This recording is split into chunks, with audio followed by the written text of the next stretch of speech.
Hello welcome friends, स्वागत है आपका क्रैक +2 में। तो स्टूडेंट हम लोग 5 चैप्टर कर रहे थे रोज़, जिसके कि लेखक हैं सच्चिदानंद हीरानंद वात्स्ययज्ञ। तो वीडियो मैंने उनका डाल दिया है, उनका लेखक उनका जीवन परिचय। तो वो वीडियो को जाके आप पहले देख लीजिए। अगर आपने देख लिया है तो आज हम लोग इस वीडियो का दूसरा पार्ट करेंगे, जिसमें कि रोज़ कहानी, ये आपके हिंदी पाठ्यपुस्तक की दूसरी कहानी है। 12th हिंदी पाठ्यपुस्तक की दूसरी कहानी, और क्वेश्चन इससे भी आते हैं। तो कहानी है तो मैं सुना रहा हूँ, आप ध्यान से सुनेंगे और उस कहानी को आप याद भी रखेंगे। वीडियो को 2 से 3 बार देख लेंगे तो आपको वो कहानी वैसे भी याद हो ही जाएगा। तो हम लोग देखते हैं, स्टार्ट करते हैं यहाँ से। अगर आपको हमारी वीडियो अच्छी लगे तो चैनल को सब्सक्राइब जरूर करें, वीडियो को लाइक करें। तो इस कहानी को स्टार्ट करते हैं। आप भी बुक और पेंसिल लेके बैठेंगे और इस कहानी को देखते जाएंगे साथ साथ। और अगर वीडियो में कहीं पर भी कुछ समझ में नहीं आए और अगर दिखे नहीं कि वो मेरे वीडियो में क्या दिख रहा है, तो आप उसको अपने बुक पे भी देख सकते हैं। अगर आपके पास बुक है तो और पेंसिल है तो आप अपने बुक को देखेंगे और मेरा बस सुनेंगे वीडियो। तो इसको हम स्टार्ट करते हैं। दोपहर में उस सूने आंगन में पैर रखते ही मुझे ऐसा जान पड़ा मानो उस पर किसी सांप की छाया मंडरा रही हो। उसके वातावरण में कुछ ऐसा अकथ्य, अस्पृश्य, किंतु फिर भी बोझल और प्रकंप में घना सा सन्नाटा फैल रहा था। तो अभी इस लाइन से तो कुछ समझ में नहीं आएगा, आगे देखते हैं। तो आप अच्छे से टाइम दे के हिंदी की कहानी को पढ़ा कीजिए। ज़्यादा टाइम इसमें आपको देना पड़ेगा ताकि आपको कहानी अच्छे से समझ में आए। अब आगे देखते हैं। मेरी आहट सुनते ही मालती बाहर निकली, यानी मालती लेखक की आई थिंक बेबी है या कोई है। आगे देखते हैं। मुझे देखकर पहचान कर उसकी मुरझाई हुई मुख मुद्रा तनिक से मीठे विस्मय से जागी सी और फिर पूर्ववत हो गई। पूर्ववत मतलब पहले की तरह, मतलब अभी पहले तो हंसी, फिर उसके बाद पहले की तरह हो गई। उसने कहा आ जाओ, और बिना उत्तर की प्रतीक्षा किए भीतर की ओर चली। मैं भी उसके पीछे हो लिया, मतलब ये भी उसके पीछे पीछे चले गए। भीतर पहुंचकर मैंने पूछा, वे यहाँ नहीं हैं? अभी आए नहीं, दफ्तर में हैं, थोड़ी देर में आ जाएंगे। कोई 1:30-2 बजे आया करते हैं। कब के गए हुए हैं? तो ये बोलती है सवेरे उठते ही चले जाते हैं।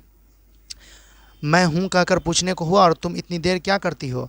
फिर सोचा आते ही एकाएक प्रश्न ठीक नहीं है। मैं कमरे के चारों ओर देखने लगा। मतलब ये लेखक मालती के घर गए हैं और मालती के पति दफ्तर में हैं, तो ये तब तक मालती से बातचीत कर रहे हैं।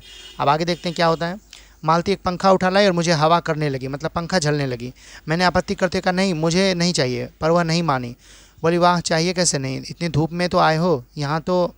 मैंने कहा अच्छा लाओ मुझे दे दो, मतलब लेखक ने बोला कि मुझे दे दो, मैं ये पंखा चलता हूँ। मैंने का मतलब हुआ ये सारा बात लेखक बोल रहे हैं, यही अज्ञे जी जो आपके इस कहानी के लेखक भी हैं।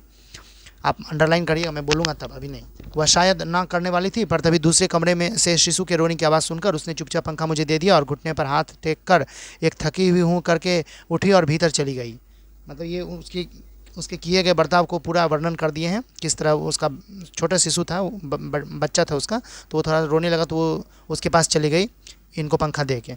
मैं उसके जाते हुए दुबले शरीर को देखकर सोचता रहा, यह क्या है, यह कैसी छाया सी इस घर में छाई हुई है।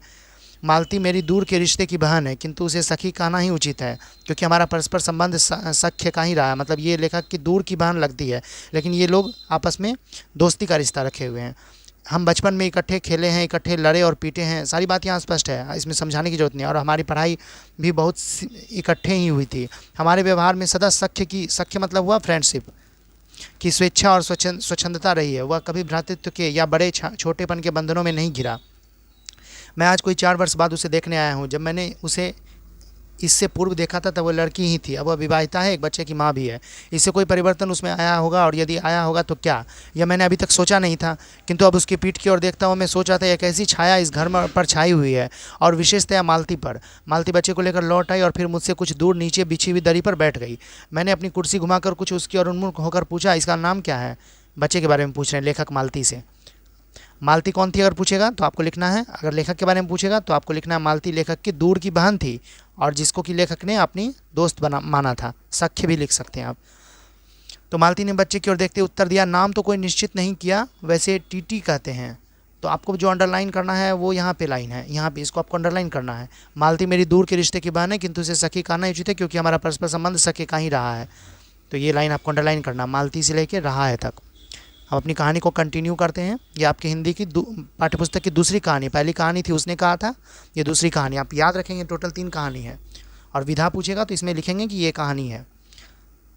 तो मालती ने बच्चे की ओर देखते उत्तर दिया, नाम तो कोई निश्चित नहीं किया, वैसे टीटी कहते हैं। मैंने उसे बोला है टीटी टीटी आ जा, जैसे बच्चे को खिलाते बुलाते हैं उस तरह। पर वह अपनी बड़ी बड़ी आंखों से मेरी ओर देखता हुआ अपनी माँ से चिपट गया और रुआसा सा होकर कहने लगा ऊँ, यानी बच्चे जैसे रोते हैं उस ध्वनि को लेखक ने यहाँ पे लिखा है। मालती ने फिर उसकी ओर और एक नज़र देखा और फिर आंगन की ओर देखने लगी। काफ़ी देर मौन रहा। थोड़ी देर तक तो वह मौन आकस्मिक ही था, जिसमें मैं प्रतीक्षा में था कि मालती कुछ पूछे, किंतु उसके बाद एकाएक मुझे ध्यान हुआ मालती ने कोई बात ही नहीं की।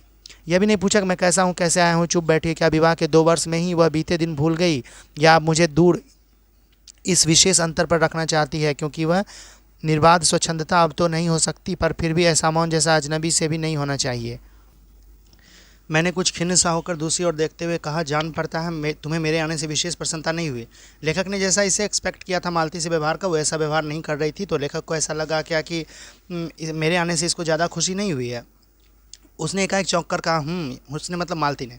यह प्रश्न सूचक था, किंतु इसलिए नहीं कि मालती ने मेरी बात सुनी नहीं थी, केवल विस्मय के कारण। इसलिए मैंने अपनी बात दोहराई नहीं, चुप बैठा रहा। मालती कुछ बोली ही नहीं। तब थोड़ी देर बाद मैंने उसकी ओर देखा। वो मेरी ओर देख रही थी, किंतु मेरे उधर उन्मुख होते ही उसने आंखें नीचे कर ली। फिर भी मैंने देखा, उन आंखों में विचित्र सा भाव था, मानो गलती के भीतर कहीं कुछ चेष्टा कर रहा हो, किसी बीती हुई बात को याद करने की, किसी बिखरे हुए वायुमंडल को पुनः जगाकर गतिमान करने की, किसी टूटे हुए व्यवहार तंतु को पुनर्जीवित करने की, और चेष्टा में सफल ना रहा हो। वैसे जैसे बहुत देर से प्रयोग में ना लाए हुए अंग को व्यक्ति एकाएक उठाने लगे और पाए कि वह उठता ही नहीं है, चिर विस्मृति में मानो मर गया है उतने क्षीण बल से, यद्यपि वह सारा प्राप्य बल है, उठा नहीं सकता। मुझे ऐसा जान पड़ा मानो किसी जीवित प्राणी के गले में किसी मृत जंतु का तौक डाल दिया गया हो, वह उसे उतार कर फेंकना चाहे पर उतार ना पाए। यहाँ से आपको अंडरलाइन करना है। मुझे ऐसा जान पड़ा मानो किसी जीवित प्राणी के गले में, इसका मैं व्याख्या आपको लिखवाऊंगा, किसी मृत जंतु का तौक डाल दिया गया हो, वह उसे उतार कर फेंकना चाहे पर उतार ना पाए। तभी किसी ने किवाड़ खटखटाया। मैंने मालती की ओर देखा, पर वह हिली नहीं। जब जब किवाड़ दूसरी बार खटखटाया गया, तब शिशु को अलग करके उठी और किवाड़ खोलने लगी। वे यानी मालती के पति आए। मैंने उन्हें पहली बार देखा था, यद्यपि फ़ोटो से उन्हें पहचानता था। परिचय हुआ।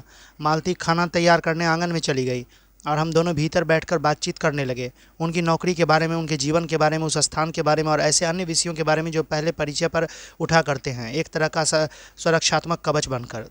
यानी कि मालती के पति अब घर आ गए हैं और ये रोज़ के जो लेखक हैं अज्ञे जी और पति, उन दोनों में वार्तालाप हो रही है और उसके बाद उन दोनों में डिस्कशन हो रहा है। उसके बाद एक तरह का सुरक्षात्मक कवच बनकर, जो पहले परिचय पर उठा करते, सुरक्षात्मक मतलब अपना रक्षा का कवच। मालती के पति का नाम है महेश्वर, इसको आपको अंडरलाइन करना है। मालती के पति का क्या नाम है पूछा गया है क्वेश्चन में, इसको एकदम अंडरलाइन करना है, भूलना नहीं आपको। वह एक पहाड़ी गांव में सरकारी डिस्पेंसरी के डॉक्टर हैं, इसको भी अंडरलाइन करना है, यहाँ से यहाँ तक अंडरलाइन करना। मालती के पति का नाम महेश्वर है, वह एक पहाड़ी गाँव में सरकारी डिस्पेंसरी के डॉक्टर हैं। उसी हैसियत से इन क्वार्टरों में रहते हैं। प्रातःकाल 7 बजे डिस्पेंसरी चले जाते हैं और 1:30 या 2 बजे लौटते हैं। उसके बाद दोपहर भर छुट्टी रहती है। केवल शाम को 1-2 घंटे फिर चक्कर लगाने के लिए जाते हैं, डिस्पेंसरी के साथ छोटे से अस्पताल में रोगियों को देखने और अन्य ज़रूरी हिदायतें करने। उनका जीवन भी बिल्कुल एक निर्दिष्ट ढर्रे पर चलता है। नित्य वही काम, उसी प्रकार के मरीज, वही हिदायतें, वही नुस्खे, वही दवाइयाँ। यानी कि मालती के पति का जो काम है, मतलब रोज़ का वही काम है, बस उनको सरकार की तरफ से उनको पैसा मिल जाता है मंथली का, और रोज़ उनका वही काम है, रोगी को देखना, उनको हिदायत करना, मतलब क्या करना है क्या नहीं करना है, और उनको दवाई टाइम पर लेना है, ये बात वो रोगी को बताते थे डेली। वैसे ही उगताए हुए मतलब बोर हो जाना, और इसलिए और साथ ही इस भयंकर गर्मी के कारण वो अपने फुर्सत के समय में भी सुस्त ही रहते हैं। मालती हम दोनों के लिए खाना ले आई, मतलब लेखक अभी भी मालती के ही घर में है और वो उसके पति से बात कर रहे हैं, और उसके बाद मालती लेखक और अपने पति दोनों के लिए खाना ले आई। उसके बाद मैंने पूछा, तुम नहीं खाओगी या खा चुकी? महेश्वर बोले कुछ हंसकर, वह पीछे खाया करती है। पीछे मतलब ये सबके खाने के बाद वो खाया करती है। पति 2:30 बजे खाना खाने आते हैं, इसलिए पत्नी 3 बजे तक भूखी बैठी रहेगी।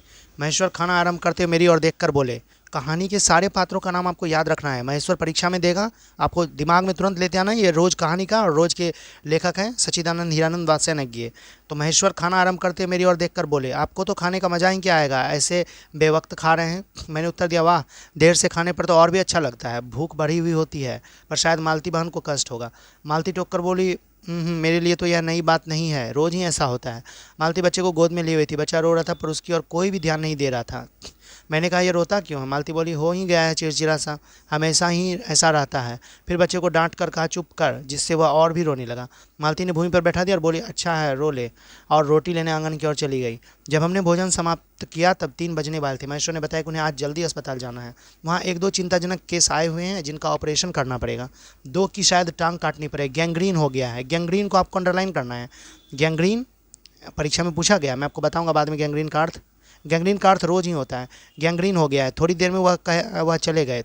मालती की बार गैंग्रीन के बारे में अगर पूछेगा ना आपसे कि गैंग्रीन शब्द का उल्लेख किस पाठ में, इस तरह से क्वेश्चन आएगा, गैंग्रीन शब्द का उल्लेख कौन से पाठ में, तो आपको लिखना है रोज़ पाठ में। जो अगर लेखक का नाम पूछेगा तो लेखक का नाम बताना है। मालती किवाड़ बंद कराई और मेरे पास बैठने ही लगी थी कि मैंने कहा अब खाना तो खा लो, मैं उतनी देर टीटी से खेलता हूँ। टीटी किसका नाम था? मालती के बेटे का नाम, आपको ये भी याद रखना है। वह बोली खा लूँगी, मेरे खाने की कौन बात है, किंतु चली गई। मैं टीटी को हाथ में लेकर आगे देखते हैं कहानी का, झुलाने लगा, जिससे वह कुछ देर के लिए शांत हो गया। दूर शायद अस्पताल में ही 3 खड़के। एकाएक मैं चौंका, मैंने सुना मालती वहीं आंगन में बैठी अपने आप ही एक लंबी सी थकी हुई सांस के साथ कह रही, 3 बज गए, मानो बड़ी तपस्या के बाद कोई कार्य संपन्न हो गया हो। मतलब 3 बज गए ऐसा मालती ने बोली, जैसे कि मानो बड़ी तपस्या के बाद कोई कार्य संपन्न हो गया हो। थोड़ी ही देर में मालती फिर आ गई। मैंने पूछा तुम्हारे लिए कुछ बचा भी था? सब कुछ तो? हाँ बहुत था, भाजी तो सारी मैं ही खा गया था, वहाँ बचा कुछ होगा नहीं, यूँ ही रोब तो ना जमाओ कि बहुत था, मैंने हंस कर कहा। जहाँ मैंने का जिक्र है वो लेखक बोल रहे हैं और मालती के बारे में तो वो लिख ही दिए।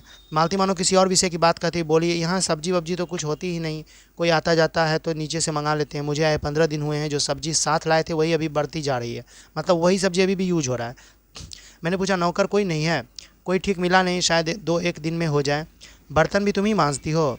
और कौन? वह कहकर मालती क्षण भर आंगन में जाकर लौट आई। मैंने पूछा कहाँ गई थी? आज पानी ही नहीं है, बर्तन कैसे मांजेंगे? क्यों, पानी को क्या हुआ? रोज़ ही होता है, कभी वक्त पर तो आता नहीं, आज शाम को 7 बजे आएगा तब बर्तन मांजेंगे। यानी सप्लाई वाटर वाला इनका पानी आता था। चलो तुम्हें 7 बजे तक तो छुट्टी हुई, कहते हुए मैं मन ही मन सोचने लगा, अब इसे रात के 11 बजे तक काम करना पड़ेगा, छुट्टी क्या खाक हुई? यही उसने कहा। मेरे पास कोई उत्तर नहीं था, पर मेरी सहायता टीटी ने की। एकाएक फिर रोने लगा और मालती के पास जाने की चेष्टा करने लगा। मैंने उसे दे दिया। थोड़ी देर फिर मौन रहा। मैंने जेब से अपनी नोटबुक निकाली और पिछले दिनों के लिखे हुए नोट देखने लगा। तब मालती को याद आया कि उसने मेरे आने का कारण पूछा नहीं और बोली यहाँ आए कैसे?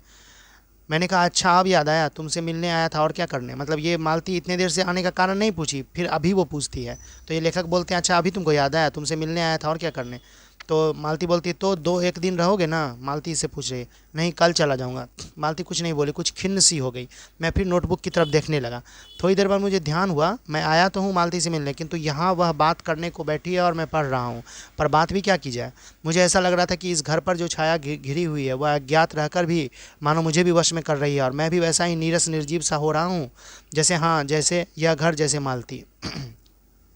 मतलब कहने का मतलब है कि 2 ही लोग हैं घर में, एक लेखक और एक मालती उसकी फ्रेंड। तो मतलब उन दोनों को ऐसा सन्नाटा है घर में कि वो बात नहीं कर रहे हैं मालती से, वो ज़्यादा बात नहीं कर रहे हैं लेकिन उतना नहीं, और मालती भी नहीं बोल रही कुछ, तो घर में सन्नाटा है, सब मतलब पसरा हुआ, आप ऐसे अपने लैंग्वेज में बोल सकते हैं। यहाँ ये बोल रहे हैं मैं भी वैसा ही नीरस निर्जीव सा हो रहा हूँ। मतलब नीरस निर्जीव मतलब किसी काम का नहीं। अब आगे देखते हैं।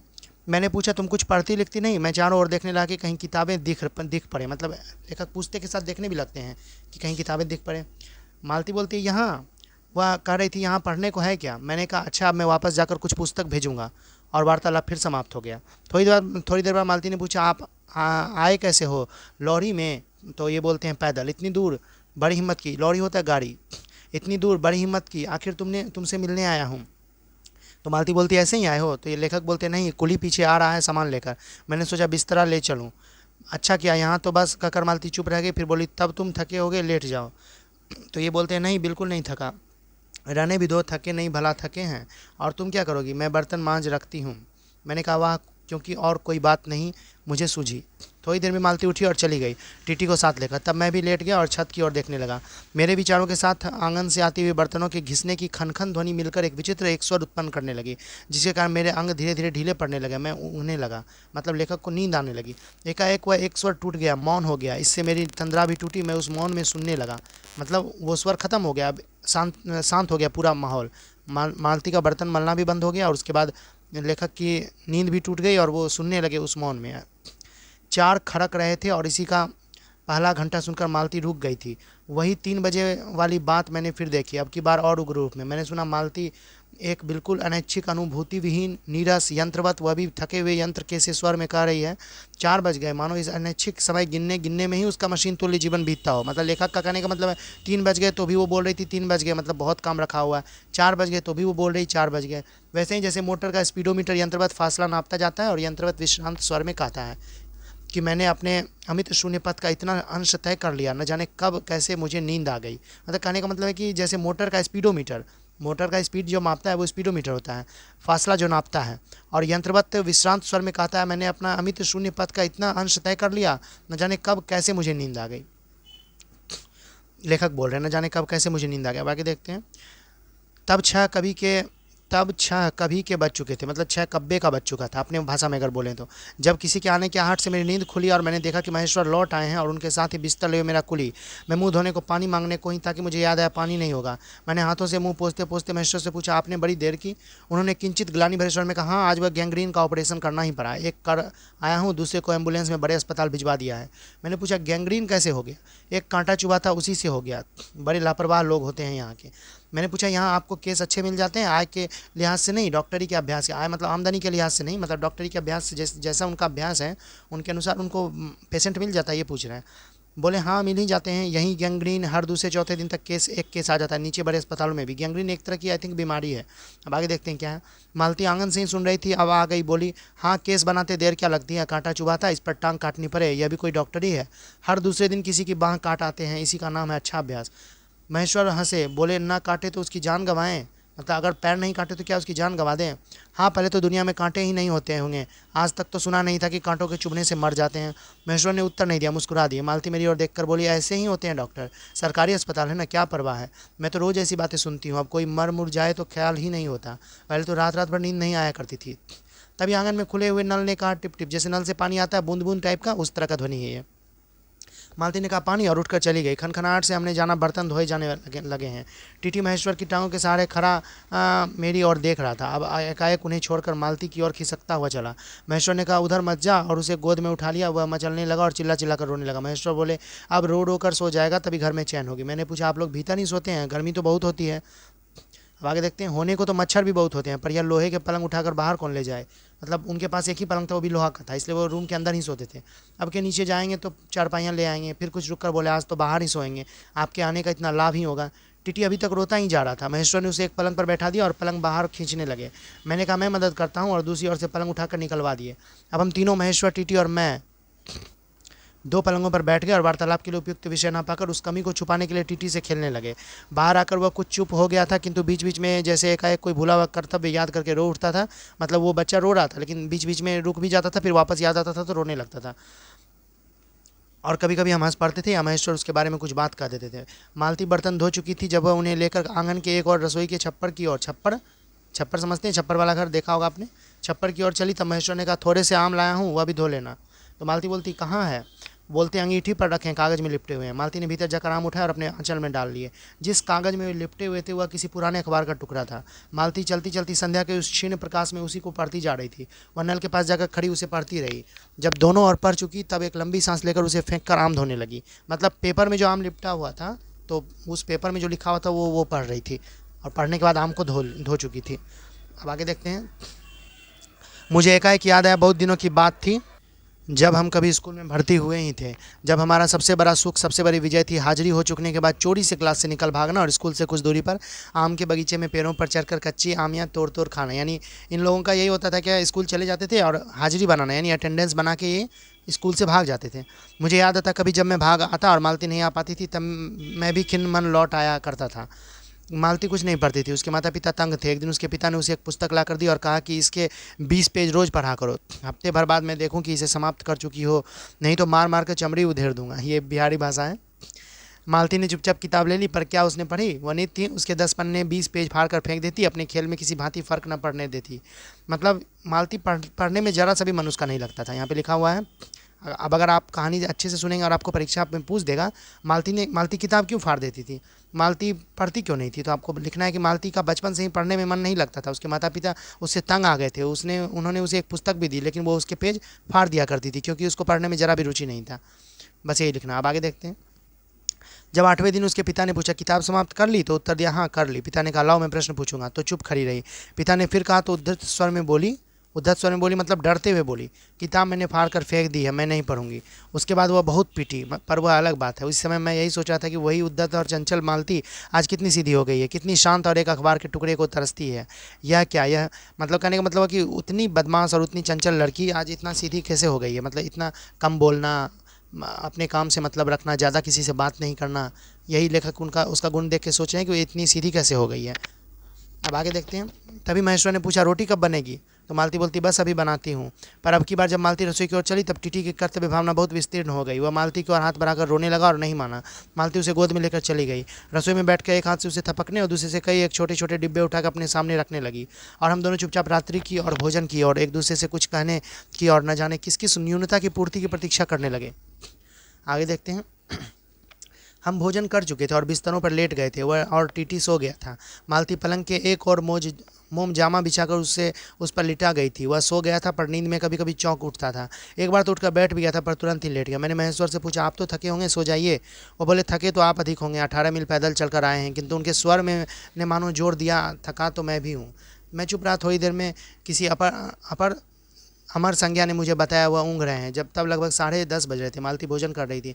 मैं थोड़ी देर मालती को और देखता रहा। वह किसी विचार में, यद्यपि बहुत गहरे विचार में नहीं लीन हुई, धीरे धीरे खाना खा रही थी। फिर मैं इधर उधर खिसक कर पर आराम से होकर आकाश की ओर देखने लगा। पूर्णिमा थी। आकाश अनभ्र था। अनभ्र मतलब बिना अंधकार का। मैंने देखा उस सरकारी क्वार्टर की दिन में अत्यंत शुष्क और नीरस लगने वाली स्लेट की छत भी चांदनी में चमक रही थी। अत्यंत शीतलता और स्निग्धता से छलक रही है, मानो चंद्रिका उस पर से बहती हुई आ रही हो, झड़ रही हो। मैंने देखा पवन में चीड़ के वृक्ष गर्मी से सूखकर मटमेले हुए चीड़ के वृक्ष धीरे धीरे गा रहे थे हों कोई राग जो कोमल है किंतु करुण नहीं, अशांतिमय है किंतु उद्वेगमय नहीं। इसको आपको अंडरलाइन करना है। कोई राग जो कोमल है किंतु करुण नहीं, अशांतिमय है किंतु उद्वेगमय नहीं। रात का सन्नाटा ऐसा बोल रहा है, लेखक बोल रहे हैं। मैंने देखा प्रकाश से धुंधले नीले आकाश के पट पर जो चमगादड़ नीरव उड़ान से चक्कर काट रहे हैं वे भी सुंदर दिखते हैं। मैंने देखा दिन भर की तपन, अशांति, थकान, दाह पहाड़ों में से भाप से उठाकर वातावरण में खोए जा रहे हैं, जिसे ग्रहण करने के लिए पर्वत शिशुओं ने अपनी चीर वृक्ष रूपी भुजाएं आकाश की ओर बढ़ा रखी हैं। और यह सब मैंने ही देखा, अकेले मैंने। महेश्वर ऊँघ रहे थे और मालती उस समय भोजन से निवृत्त होकर दही जमाने के लिए मिट्टी का बर्तन गर्म पानी से धो रही थी और कह रही थी अभी छुट्टी हो जी जाती है। मेरे कहने पर ही कि 11 बजने वाले हैं। धीरे से सिर हिलाकर बता रही थी कि रोज़ ही इतने बज जाते हैं। मतलब मालती का कहना है कि मतलब सोते सोते काम करते करते रोज़ इतना बज ही जाता है। मालती ने वह सब कुछ नहीं देखा। मालती का जीवन अपनी रोज़ की नियत गति से बहा जा रहा था और एक चंद्रमा की चंद्रिका के लिए, एक संसार के लिए रुकने को तैयार नहीं था। चांदनी में शिशु कैसा लगता है, इस अलस जिज्ञासा से मैंने टीटी की ओर देखा और वह एकाएक मानो किसी शैशवोचित वामता से भर उठा और खिसक कर पलंग से नीचे गिर पड़ा और चिल्ला चिल्ला कर रोने लगा। मतलब वो सोए हुए अवस्था में, शैशवोचित मतलब शैशव मतलब होता है सोए हुए अवस्था में, वामता से भर उठा मतलब नींद से भर उठा। वो किसी सपना को देखकर वो डर गया और उठ के बैठ गया। उठ के बैठने से बैठते बैठते वो नीचे गिर पड़ा। महेश्वर चौंक कर क्या हुआ। मैं झपट कर उसे उठाने दौड़ा। मालती रसोई से बाहर निकल आई। मैंने उस खट्ट शब्द को याद करके धीरे से करुणा भरे स्वर में कहा, चोट बहुत लग गई है बेचारे को। जैसा मानो एक ही क्षण में एक ही क्रिया की गति में हो गया। मालती ने रोते हुए शिशु को मुझसे लेने के लिए हाथ बढ़ाते हुए कहा, इसके चोटें लगती ही रहती है, रोज़ ही गिर पड़ता है।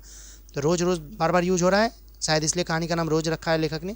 एक छोटे क्षण भर के लिए मैं स्तब्ध हो गया। स्तब्ध मतलब गंभीर हो गया, रुक गया, कुछ बोल नहीं पाया। फिर एकाएक मेरे मन ने, मेरे समूचे अस्तित्व ने विद्रोह के स्वर में कहा। मेरे मन के भीतर ही बाहर एक शब्द भी नहीं निकला। मतलब अंदर अंदर ही ये बोले, बाहर नहीं बोले। माँ, युवती माँ, यह तुम्हारे हृदय को क्या हो गया जो तुम अपने एकमात्र बच्चे के गिरने पर ऐसी बात कर सकती हो, और यह अभी तो जब तुम्हारा सारा जीवन तुम्हारे आगे है। मतलब बच्चा गिरा उनका नीचे, लेकिन वो बोलती है यह रोज़ ही गिरता है, चोटें रोज़ ही लगती है। तो ये बात ने लेखक को स्तब्ध कर दिया कि एक माँ अपने बच्चे के बारे में ऐसा कैसे बोल सकती है। अब आगे देखते हैं। और तब एकाएक मैंने जाना कि वह भावना मिथ्या नहीं है। मैंने देखा कि सचमुच उस कुटुंब में कोई गहरी भयंकर छाया घर कर गई है। उनके जीवन की इस पहले यौवन में घुन की तरह लग गई है। उसका इतना अभिन्न अंग हो गई है कि वे उसे पहचानते ही नहीं, उसी की परिधि में घिरे हुए चले जा रहे हैं। इतना ही नहीं, मैंने उस छाया को देख भी लिया। इतनी देर में पूर्ववत शांति हो गई थी। महेश्वर फिर लेटकर ऊँघ रहे थे। टीटी मालती के लेटे हुए शरीर से चिपक कर चुप हो गया था। यद्यपि कभी कभी एक आध सिसकी उसके छोटे से शरीर को हिला देती थी। मैं भी अनुभव करने लगा था कि बिस्तर अच्छा सा लग रहा है। मालती चुपचाप आकाश में देख रही थी, किंतु क्या चंद्रिका को या तारों को। चंद्रिका यानी चांद को बोल रहे हैं। 11 का घंटा बजा। घड़ी में 11 बजे। मैंने अपनी भारी हो रही पलकें उठाकर अकस्मात किसी अस्पष्ट प्रतीक्षा में मालती की ओर देखा। 11 के पहले घंटे की खड़कन के साथ ही मालती की छाती एकाएक फफोले की भांति उठी और धीरे धीरे बैठने लगी, और घंटा ध्वनि के कंपन के साथ ही मुँह हो जाने वाली आवाज़ में उसने कहा, 11 बज गए। मतलब इतना वो बोल के पहले लंबी सांस ली। लंबी सांस लेने से थोड़ा सा उसके अंदर ये आया क्या कि जैसे चलो 11 बज गए, ऐसा बोल के वो बोलती है 11 बज गए, लंबी सांस भरकर। तो ये कहानी यहीं पे ख़त्म होती है। मुझे ये कहानी तो वैसे बहुत पसंद आई, मैंने इसको आराम से पढ़ा। आप इस वीडियो को 2 बार देख सकते हैं। अगर आपको कहानी याद रखना है तो ये कहानी तो बहुत अच्छी है, आप खुद से भी एक बार पढ़ें। अब देख लेते हैं हम प्रश्न उत्तर। इसमें प्रश्न क्या क्या पूछा गया है और कौन कौन सा क्वेश्चन वीवीआई है। जैसे मालती के घर का वातावरण आपको कैसा लगा, अपने शब्दों में लिखिए। ये क्वेश्चन वीवीआई नहीं है, आई थिंक आएगा भी नहीं।